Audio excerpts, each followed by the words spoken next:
Welcome back. You're watching Prime Hour on My Media Prime. Now we are going to be asking the question whether Africans actually know their true history. I start with you, Dr. Michael Dimancho.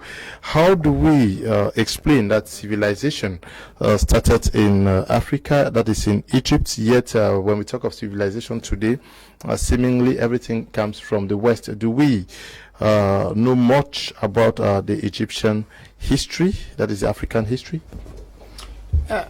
Circumstances have led us to think that knowing our history doesn't add anything or doesn't add any food on our table. Okay. Yes. I want to take us a memory down and make a panoramic view of actually how all these things started. And it all started around the 1800s, with the early explorers who came to Africa. When they came, what they did was that they wrote, they had travelogues, memoirs, and they wrote books about Africans, and they painted an image of Africans. And from that time, that image has grown, and up to today, we are victims of circumstances. No, the early explorers, after they wrote what they call the Romance literature, and in the Romance literature, there were two characters, the good and the bad. And the good character was always a character that was chosen from the West, and the bad character was always an African. And therefore, when they looked at an African man, he is a witch, and a wizard. An African woman is a witch. And it has started from there, and it went down to the advent, the coming to Africa by the religious leaders. With that knowledge that the missionaries had from the early explorers, the religious leaders now came and started and exploited that image too. They came with the Bible and telling us that they are coming to civilize, or come to preach Jesus, and knowing that no black could be up to the level of that Jesus that we were talking about. They thought that Jesus can never be a black person from the image that the early explorers gave them. Now from that, the missionaries now then came, because the missionaries came and prepared the way for colonialists. After the missionaries came the colonialists. The colonialists now came with that image, with that groundwork that the missionaries had done, giving them with the Bible that they came with. At one moment, you realize that when they came, they were having the Bible. Before the Africans realized, they were one holding the Bible and preaching, and those missionaries, they had the land.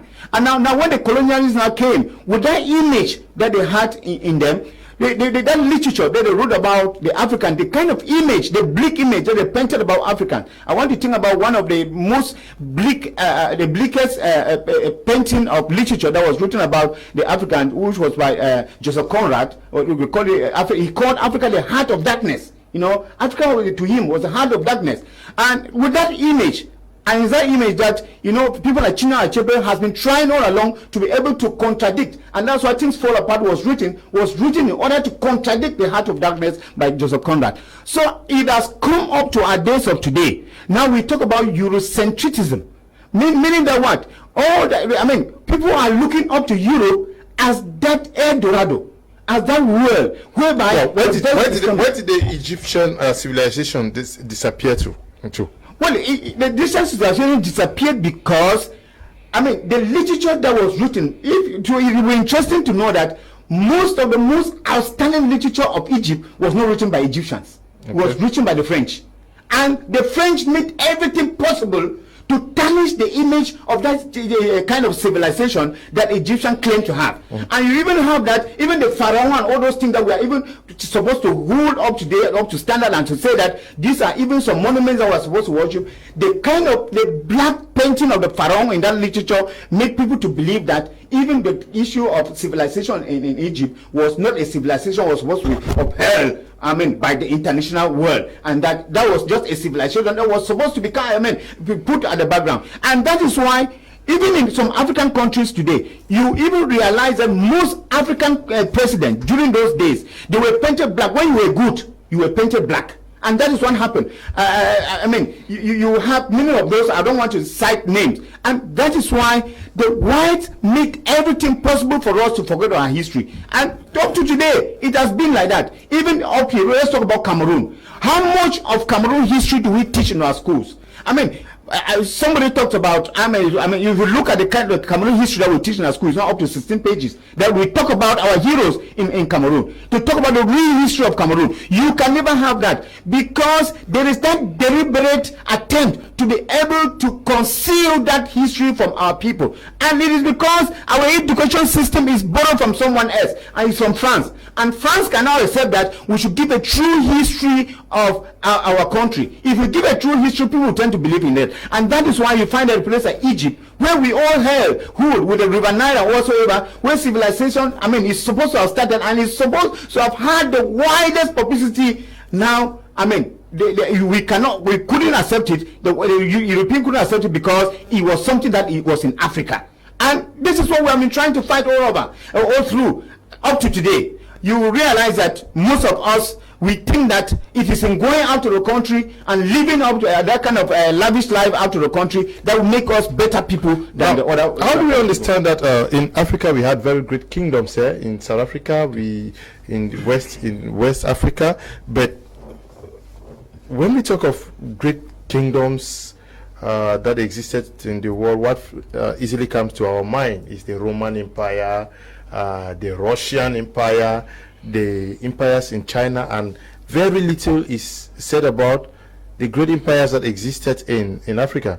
Yes, Mr. Leo, is really something that we, as an African child, sometimes I weep because when I read about the Kush Empire of Africa, the Songhai Empire, Mali Empire, the Great Zimbabwe Empire, the Egyptian Nile areas, you find out that Africa was a great place before the invasion and intervention of the white man who came and changed our oral history to written history, and they wrote our history. Because most of the books about African origin, African empires, African civilization, African cosmology, African doctrine, African way of life is written by white men. Because the African education was informal. The African education was oral. The African system was transmission from one person to another. And when these people now came with their papers and pen, they wrote what they observed, and they wrote what they wanted to preserve with their sentiments and emotions, and not what they saw, not the true picture of the Africa that they saw, because they had the agenda of making Africa to be what it is that we are seeing today. That is why they could not present to us or to our ancestors, our forefathers, what they actually saw and what will have made Africa a different place today. And it is lamentable because the way things are moving nowadays, the education system, the political system, and worse is this capitalist way of life that has been imposed in Africa, especially with the failure of communism, the bipolar system. When it failed, this capitalism and democratic way that dominated the world has dragged the world so close to Europe and America in such a way that everything around the world is Europe, America. America is holding its elections, people are not sleeping in Cameroon. America is doing this, people are not sleeping in Cameroon. France is in Algeria, people are not sleeping in Cameroon. But somebody is killed in Bonaberi, Douala, nobody is saying anything. We have to reconcile our own mindset, that consciousness of who we are. Because I think that if you don't upgrade yourself, nobody will come from outside to upgrade you. This is what I always tell my fellow African youth. I am an African youth. Severally, I had the opportunity to go to some European countries. But I asked myself that question: have I done enough for my own country before I have to go, even as a political opponent? Most people knew that I'm engaged in political activism because I want to seek for asylum. I will never go to Europe as an asylum seeker. Never.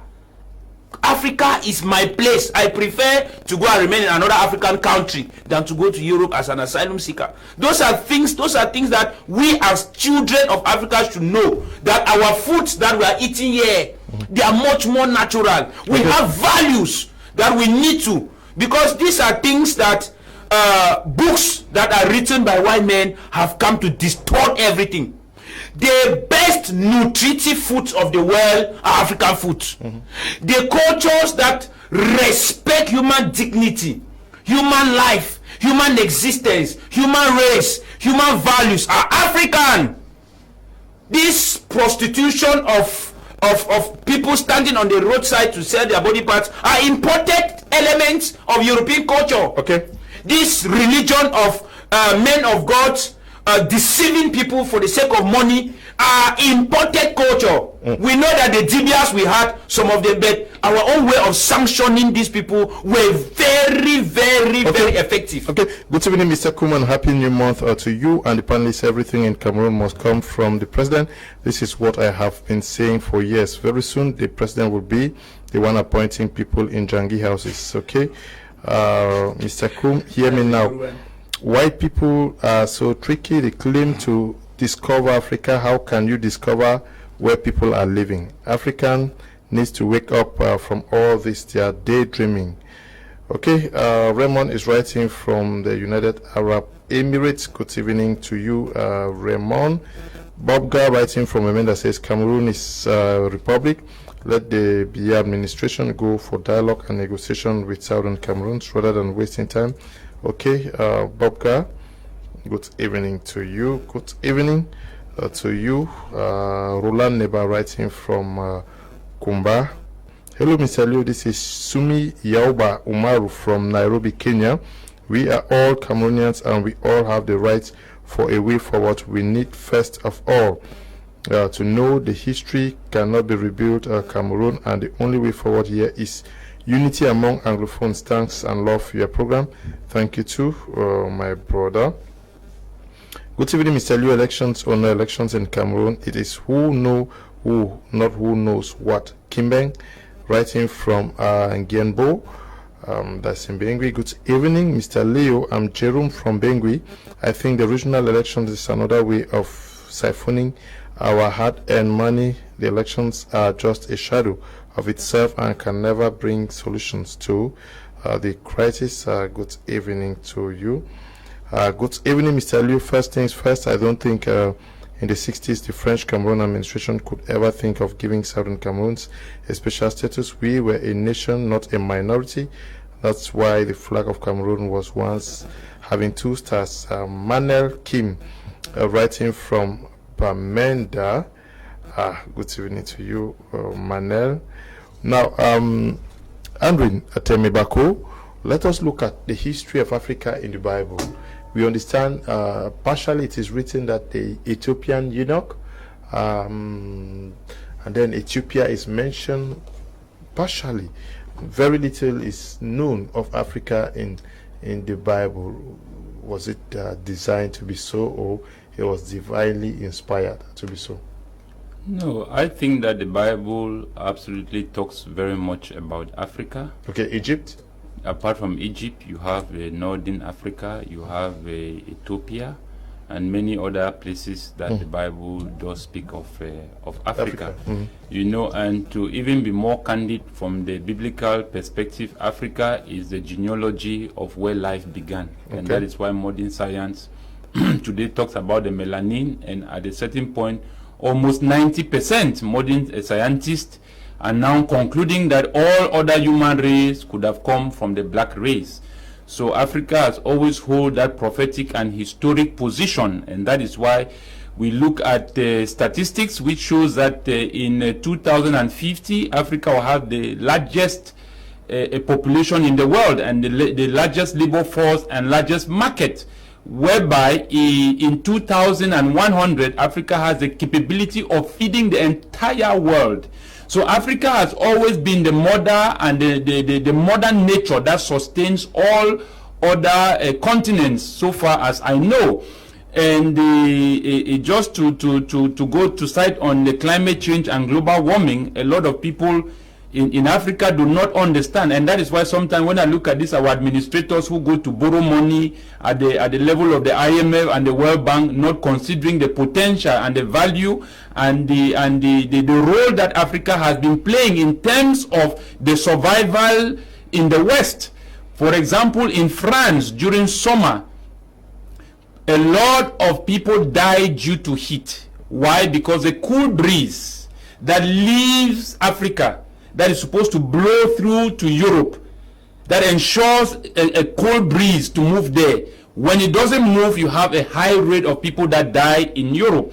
You go to America and Europe. What are they saying? They are saying that in the coming few years, America will be in water. Europe will have a lot of cyclones, tornadoes, and so many other things, same as America. Why? Because of global warming. And who is making this global warming actually causing the climate change? Is Africa. And that's why they tell us, don't cut your forests, don't do this, because if we do that, we are going to have to extinct them away from the surface of the land. So Africa has always played the role to sustain the world, apart from looking at it from the biblical side. But now going back to the history of Africa, when the early explorers came, I call them the hustlers, who came to hustle and see the other parts of the world, to see what they can come and discover to be at their benefit. And they came to Africa, they saw paradise on earth. When the Portuguese came here, they came to Cameroon. There was a name which they gave to Cameroon, Cameroon, because of the fruitfulness of the land. So Africa was like a paradise on earth, and they saw the people that lived there were very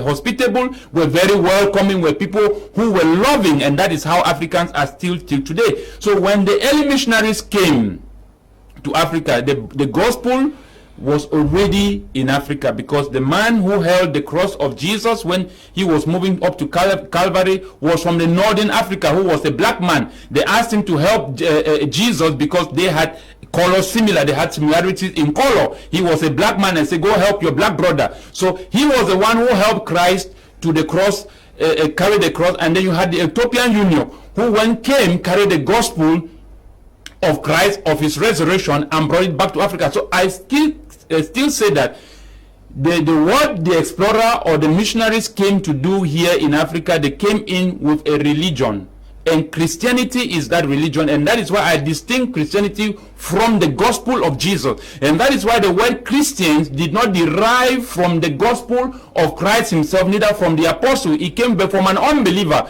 So the Roman Catholic Church, which plays the greater role in this, how will I put it, in this assimilation process of democracy and globalization that we are talking today, they had to use the church because, one, they had to let the black man understand that the white, the worshipping of God is through a white Jesus.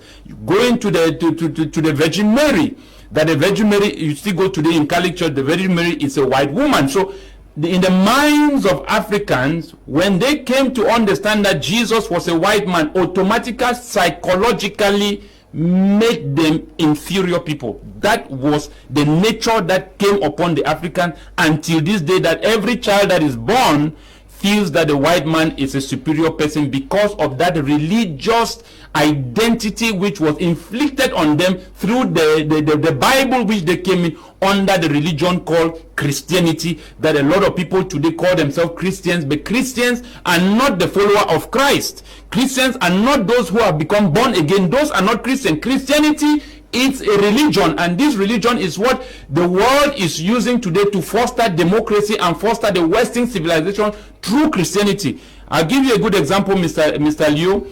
When the West has a problem of fostering democracy in the Islamic nation, who did they use? They used by the Vatican. It was the Pope that signed in the one world religion. When Obama came to Africa and told the African state that they should institute same-sex marriage in their system, who did they use again to enforce the same-sex marriage? It was still the Vatican. The Pope says that every person has a right to belong to a family, whether it's a same-sex, whether you are bisexual, whether you are homosexual, whether you are lesbian. So the Vatican has always played that spiritual role. Yeah, but the Pope says what he said was taken out of context. What would you say if your brother or sister is a homosexual?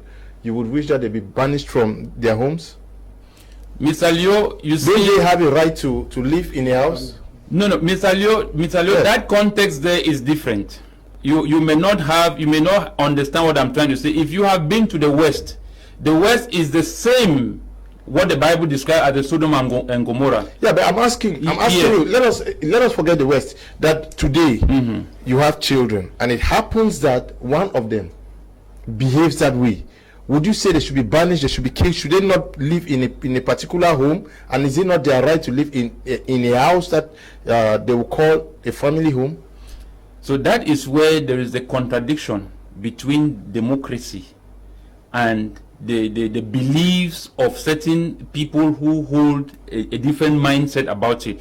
Because when you have two men living in the same home who says they are homosexuals, and they don't see the need to get married and stay with a woman, that is contrary to nature. It's contrary to the right doctrine that all human beings are, that derives from. So this is against the people's values, and that is why you realize the uprising of the Islamic extremists, because they realize that the democracy is changing their way of belief and their way of system. You still have not answered me. I say, if you have a child, yes, should they banish them? Yes. Should they be banished? Yes. Now, my good answer to that question would be, it's not the aspect of banishing them, but there is a law that should sanction that. There should be a law that should be in place that does not tolerate that. But what does democracy say? Democracy says everybody has the right to do what they want to do, the right to self-worship, the right to self-determination, the right to self-expression. That is what democracy brings today in our society. And that is why, Mr. Leo, we have the problem of children not respecting their parents. So what we are saying here is that this is the purpose of this Western civilization that is killing Africa today. And Africa is losing its identity. We did not have this kind of thing in Africa. Another example would be, when did we have Boko Haram in Africa? That was in 2014. Africa has never had terrorists in Africa, never. But as Africa began embracing this democratic system which is coming from the Western nation through this religion, Africa has becoming now a place where you have Taliban, Al-Qaeda, Boko Haram, and all of sorts. Okay. We were not like that before, Mr. Liu. Good evening, Mr. Leo. Babila writing from Moscow. The leadership of Africa, particularly Cameroon, have destroyed the aspirations of our founding fathers for self-rule, self-sufficient, self-government, and decision-making by depending on the same old colonial politics that had trapped and enslaved our land and our people for too long. A policy that has monopolized our economy, banking, and financial institutions. Babila, good evening to you. Good evening, Mr. Liu, and greetings to your panel men. Please, for the number of Mr. Atemebako. Elvis is writing from Kumba. Can you just write to me after the program? Good evening, Mr. Liu. It's Derek from Kumba. I want to ask a question, please. Knowing our African history and how the white humiliates us in so many ways is a good thing for us to keep this, our young so-called scammers that dupe the white man all the time, out of the hands of our cops. Okay, Mr. Kum, just look around us from our childhood till date. Satan is always depicted as black, and Jesus is always depicted as white, meaning the white man is Jesus and the black man is Satan. Raymond. Okay, good evening to you. Good evening, brother. I love your program. Please help us to clarify your real history. Okay. Good evening, sir. The truth is that African history in general and Cameroon history in particular is hidden. Elvis writing from Douala. Good evening to you, Elvis. Good evening, Mr. Liu. Africans do not know their history, e.g. is Cameroon history being taught in our schools, even in the GC exams? It's because of wrong history. That's why we are in this crisis. Okay, Funken Patrick says, Mr. Kum, good evening. The main reason for the late start of the scramble for Africa was the existence of powerful African empires that could resist the Europeans. And Abyssinian proved to us that, Abyssinian, I'm sure, that is Ethiopia, to us that they were up to the task. That means before their coming, Africa was already civilized. Okay. Now, can we also say that the history that we have today is also in part because of our educational systems in Africa? Oh, yes, of course. Given too that our education system in Africa is not formulated by us, the Africans. It will be interesting for you to know that much of Cameroon's educational syllabuses are not formulated here in Cameroon. So they go copy what is happening in other places like Germany and all those places in France, and then they come and introduce that to us. So I think that we need to be able to sing our song. Nobody will come and sing our song for us. And I like reading literature, and if you read colonial literature, especially Cameroonian colonial literature, you will see the formidable work in which those writers, those playwrights and poets and writers, they did about trying to actually give Cameroon in particular and Africa in general a good image of what the white had distorted. So I think we should be able to know what we want. Let us know what we want. Going even back to Christianity, you realize that most families, they name their children only Christian names, that Western names.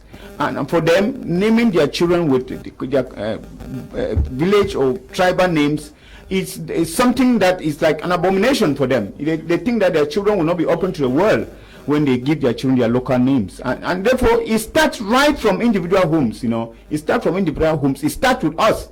And if we do not learn to actually give that a different kind of reading and to see that black is beautiful, poets have written so much about the color black. We need to be holistic.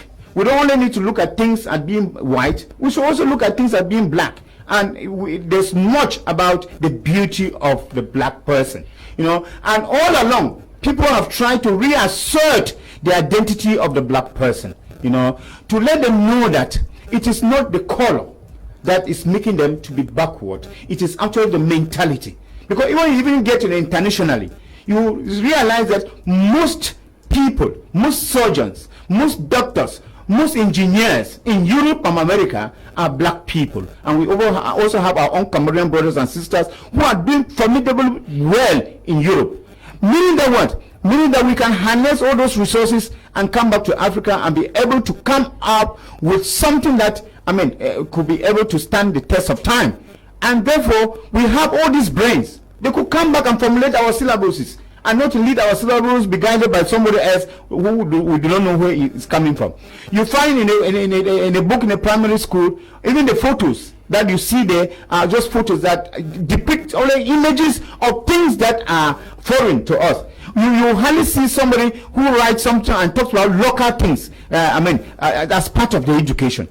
And this is partly due to what we call the colonial pacts. Like in Cameroon, the case of Cameroon, the colonial pact was signed in the 1950s. And in that pact, one of the pact was touching on education. And it was agreed that the education of Cameroon is supposed to be formulated by France. And we have suffered in that up to now. And that's why we are crying that some of these things up to today, we have to be able to go back to that. The young generation of today have to see that there is a mistake in what is happening, and we know what we are looking for, and we have to get there to what we want. Now, we are talking about the history of Africa, and we see our history was truncated by, some people say, by the religious authorities. But Africa is one of the most, Africa is host to the strongest churches on earth today now. I think I would just say a word about that. You realize that I think in my opening discourse, I said one of the things that the early missionaries did was that when they came to Africa, they preached to the Africans, and they knew that their gods that they believe in can never save them, and the only thing that can save them is their Bible. And that is why, and when they came, what happened is that Africa was host to a very vast land, and they were cultivating their land. Now these missionaries, they knew what they were looking for. They were looking for the land in Africa, and you realize that before long, before Africans could realize it, they were the one holding the Bible, and the Europeans were having the land. And it has come up to today. One of the things that the Europeans have helped to keep Africans rapidly, redundant, staying back without development is the issue of the Bible. Africans have fled so much into that because they believe that the only thing that they can do is to go to the mountain and pray. The only thing they can do is to go to an all-night vigil and pray, and then they don't work. They believe in manna in heaven. And that is why the Bible actually, the Bible, it is inscribed in the Bible that you pray. But I also think that they have read the Bible wrongly, because there is St. Paul who says, prayers without action doesn't take you anywhere. Yeah. And let me just conclude. You realize that in countries where we don't even have churches, those are countries where there's relative peace and calm. Like in Switzerland, we have very few churches in Switzerland, but it's the most peaceful country in the world. But look at Africa, in a country where you have churches that are dotted here and there are countries where you have wars and crises and whatsoever. Okay. Fabrice, why do Africans see themselves as Francophones and Anglophones and not identify themselves to who they truly are? Yeah, it's not only Francophone and Anglophones. No, maybe Africa. You see, in Africa, this is common in Central and West Africa, because in East and South Africa they will be talking of the Afrikaners, and then those who were collaborating with the white settlers. And most of them speak English, huh? That is it. That's why I'm saying that this is common in Central and West Africa, the issue of Anglophone and Francophone, from my analysis. Because when you talk with East Africans, they are less into this Francophone and Anglophone concept. They are not too versed with it. They're tied to their culture. Exactly. And this is common in Central and West Africa because the colonial rule, when you discover the way the colonization process took its lane, you discover that Central and West Africa were those countries that the European policies of assimilation and indirect rule were to a greater percent well implemented. It was so successful. All Central African countries were were well assimilated to French, and most of the British West African countries were also well managed with the indirect rule system.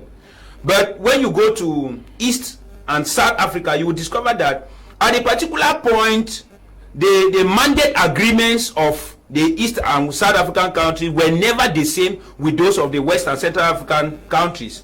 And most of those countries like Rhodesia, Zambia, Botswana, even Southwest Africa were later abandoned by their colonial masters and given to South Africa. And most of those countries later on got their independence, but under South Africa with the apartheid regime in South Africa. That's why you discover that countries like Namibia, they got their independence in 1975, Zimbabwe 1980, and so on and so forth. But they are relatively stable in terms of understanding and managing the African aspect of Africa in terms of politics, culture, religion than the Central and West Africa, and even in terms of religion, because they did not have this total assimilation that we had from the Britain and the French. When you go to Nigeria, you discover that Britain did everything to give power to the North people of Nigeria because they were well assimilated, and indirect rule was very successful with the northern people of Nigeria than the South. When you come to Cameroon, you discover that even the freedom fighters of the independence of Cameroon were never given power because they wanted to enable their agenda to go through. So the issue of Francophone and Anglophone in Africa is a serious problem. And we Africans have to look into that and begin to understand that it is true that we cannot completely make away with the colonial heritage. It is something that is part of us, because the language of communication is the colonial language now. It's no more our national language.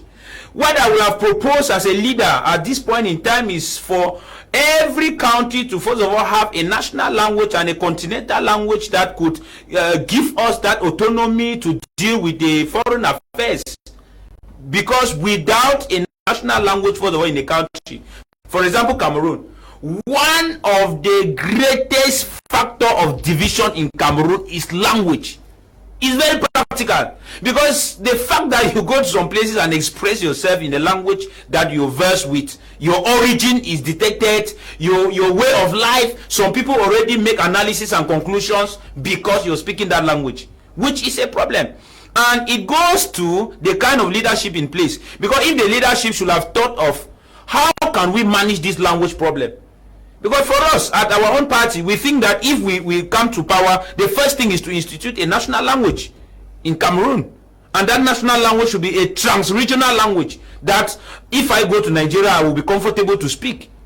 And it will easily make other affairs easy for us. Okay. And when you look at the issue of language also, South and East Africa are managing this very well. Swahili is the language that is commonly spoken in East African countries, Tanzania, Kenya, Eritrea, even Rwanda, and so on. And it's good for them.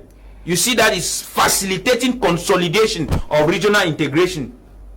Okay. And in Senegal, I appreciate the fact that they were not first before French. So if this emancipation comes gradually from other countries, we should copy this good example. Why not Cameroon? Why not Nigeria? Why not Central Africa? Okay. So it begins from there. I also want to make a comment on the issue of Christianity, because that's one thing, that's something that disturbs my tranquility. When something is not going well, it disturbs my tranquility, and I fail to speak out for it. I have learned something in Africa, that these people actually came with this issue of religion and Bible in order that the poor masses of Africa who do not have, because what you see in Africa today is that the more people have money, the more people are inclined to wealth, the lesser their ability of religion, the lesser their spiritual adherence to religion. So the tendency is that when the masses have been gripped with this belief of a better life after the world, they now begin to pray and take religion as opium. And then they abandon the essential elements of real life, which is science, which is discovery, which is creativity, which is celebration of talent. Because it is these factual things that distinguish you from other people and makes you to grow. And religion is money. Religion is money. There is no religious institution that will want to come and discuss anything with an individual or an institution without talking of finances or financial terms. Okay, I'm telling you that if a pastor like let's say the famous pastors in Nigeria or in South Africa want to come here in Cameroon, if you are a nobody who does not have the money to book appointment with those people, you will not see them. Okay. Good evening, Mr. Liu, and all in the panel. I wish to talk to a brother who is talking about Christians. Christians are not perfect, but striving to perfection, whether it is a Christian, born again, etc. It's one Bible. Jesus never formed a church nor wrote a book, so we should not talk about the church. Kingsley is writing from where? Good evening to you, Kingsley. Good evening, Mr. Liu. Elvis writing from Limbe. Why it's that Cameroon is always on the news for the wrong reason. The government of Cameroon has exposed its people to the bitter reality of today's world, as we have come to see a really picture of a backward Cameroon painted by the outside world. Contrastingly, our government see a perfect picture of a progressive Cameroon, while the outside world sees a picture of Cameroon that is embarked on self-destruction.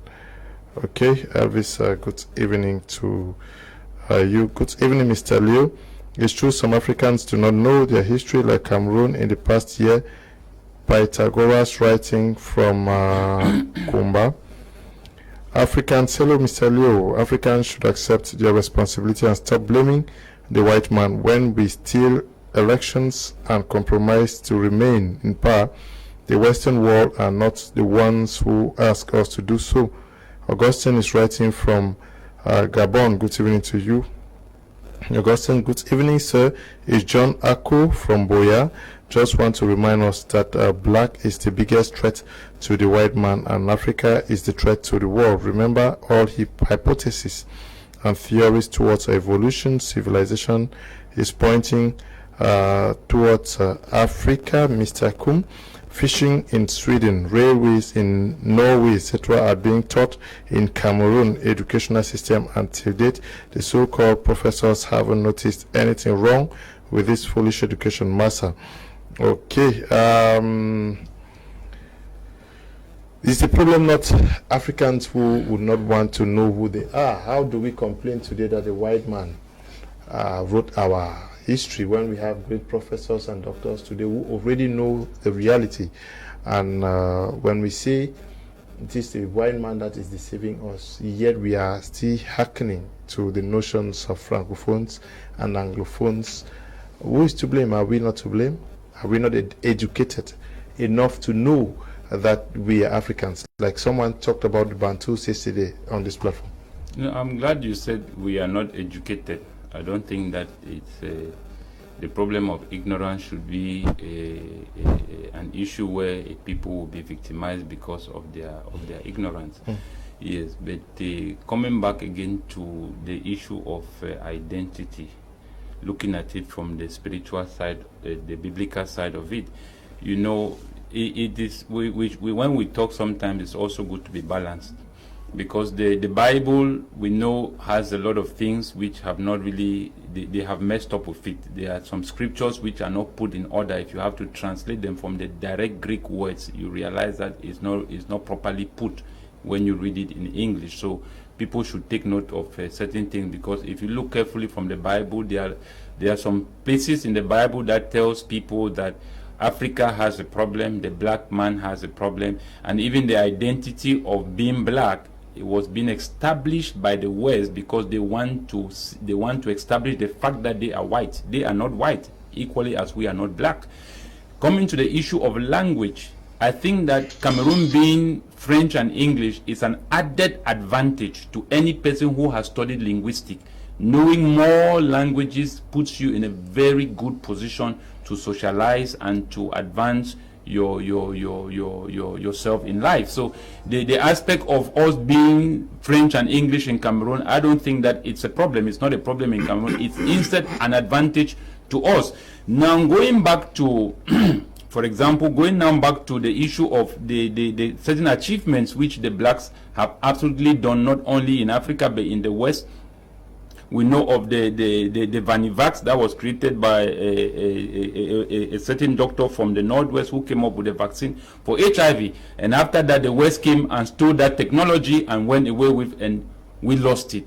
We have a case of a Wansimus in the 17th centuries, where he was a prince that was stolen from Africa and was taken to Boston in America. He was the one who discovered the vaccine for smallpox that saved America. But those things are not being said. The first rocket that America ever launched in the moon was a black woman that did the geometrics to solve the maths to put a rocket in the moon, Catherine Goldman. So there are lots of things. Go to the street lights and every other kinds of technology that the West today is now advancing on, were all being created by the blacks. Go to irrigation in farming, it's still the blacks. So at the end of the day, it is not really because that we do not know our history. It's just that the mentality that a white man is more advanced than a black man, because that was how the missionaries came in. They came in and made the people to understand that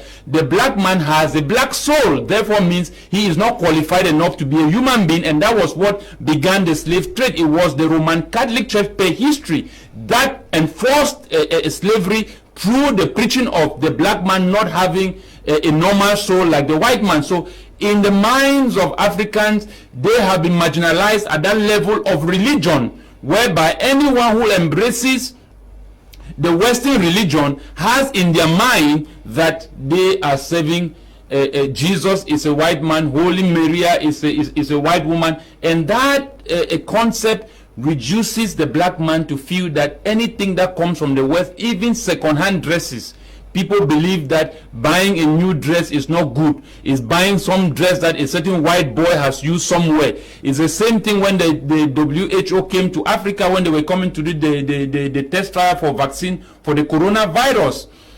You had scientists who sat in cold corners in the world, in the West, making analysis on the behalf of everybody without coming down to Africa and seeing what the African researchers were doing. So they minimized what Africa could offer. But at the end of the day, we understood that the solution for the coronavirus, Africa had it, and the West could not admit it, and they could not come out with a vivid vaccine, because in order for you to get a good vaccine, you need to test it on a real species of a human being, and that's the black race, and that's the African. And that is why the melanin that the black man has was very vital in the process of that test, so that the West can come out with a vaccine for the coronavirus. Now, Mr. Leo, you realize that there is a huge game that is going here when you talk about now coming to the religious leaders, the church, and coming to our political elites. What are the role they are playing? They are playing a role which is very dangerous to the African people. If you go into the churches, what are the leaders in those churches telling their Christians? They are telling their Christians that their problems are ancestral problems. Their problems are witches and wizards in their family. Their problems are foundational problems. But they don't tell the Christians that their problems you are going through in your country today is being designed by the architects of it, are these politicians who are designing systems like this that keeps the masses in hardship. Why do you think that Africa has almost almost 600 population of the African continent is made up of Christians? Ask the question here is, I gave a statistic last time, 70% in Cameroon are made up of Christians. But the question here is, what is causing the Africans to keep running away from Africa?